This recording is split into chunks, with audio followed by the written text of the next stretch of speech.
श्री राम अष्टषष्टितमः सर्ग।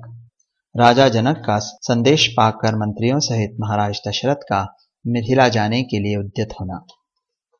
राजा जनक की आज्ञा पाकर उनके दूत अयोध्या के लिए प्रस्थित हुए।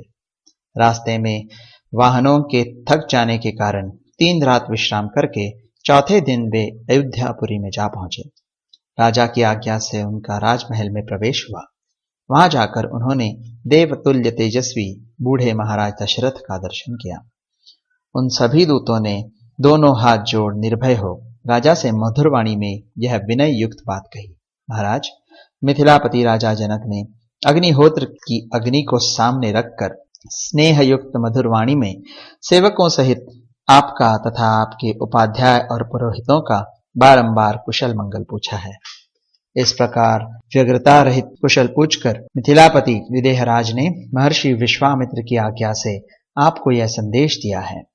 राजन, आपको मेरे पहले की हुई प्रतिज्ञा का हाल मालूम होगा। मैंने अपनी पुत्री के विवाह के लिए पराक्रम का ही शुल्क नियत किया था। उसे सुनकर कितने ही राजा आमर्ष में भरे हुए आए, किंतु यहाँ पराक्रमहीन सिद्ध हुए और विमुख होकर घर लौट गए। नरेश्वर, मेरी इस कन्या को विश्वामित्र जी के साथ अकस्मात घूमते फिरते आए हुए आपके पुत्र श्री राम ने अपने पराक्रम से जीत लिया है। महाबाहो, महात्मा श्री राम ने महान जन समुदाय के मध्य मेरे यहाँ रखे हुए रत्न स्वरूप दिव्य धनुष को बीच से तोड़ डाला। अतः मैं इन महात्मा श्री रामचंद्र जी को अपनी वीर यशुल्का कन्या सीता प्रदान करूंगा। ऐसा करके मैं अपनी प्रतिज्ञा से पार होना चाहता हूं। आप इसके लिए मुझे आज्ञा देने की कृपा करें। महाराज, आप अपने गुरु एवं पुरोहित के साथ यहाँ शीघ्र पधारें और अपने दोनों पुत्र रघुकुल भूषण श्री राम और लक्ष्मण को देखें। आपका भला हो। राजेंद्र, यहाँ पधार कर आप मेरी प्रतिज्ञा पूर्ण करें। यहाँ आने से आपको अपने दोनों पुत्रों के विवाह जनित आनंद की प्राप्ति होगी। राजन, इस तरह विदेहराज ने आपके पास यह मधुर संदेश भेजा था। इसके लिए उन्हें विश्वामित्र जी की आज्ञा और शतानंद जी की सम्मति भी प्राप्त हुई थी। संदेशवाहक मंत्रियों का यह वचन सुनकर राजा दशरथ बड़े प्रसन्न हुए।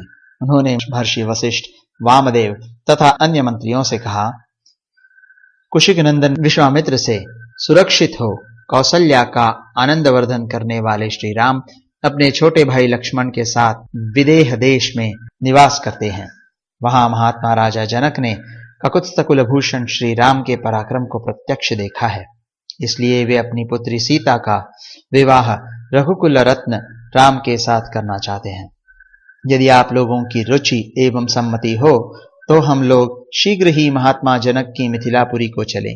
इसमें विलंब न हो। यह सुनकर समस्त महर्षियों सहित मंत्रियों ने बहुत अच्छा कहकर एक स्वर से चलने की सम्मति दी। राजा बड़े प्रसन्न हुए और मंत्रियों से बोले, कल सवेरे यह यात्रा कर देनी चाहिए। महाराज दशरथ के सभी मंत्री समस्त सद्गुणों से संपन्न थे। राजा ने उनका बड़ा सत्कार किया। अतः बारात चलने की बात सुनकर उन्होंने बड़े आनंद से वह रात्रि व्यतीत की। इस प्रकार श्री वाल्मीकि निर्मित आर्ष रामायण आदि काव्य के बालकांड में 68वां सर्ग पूरा हुआ।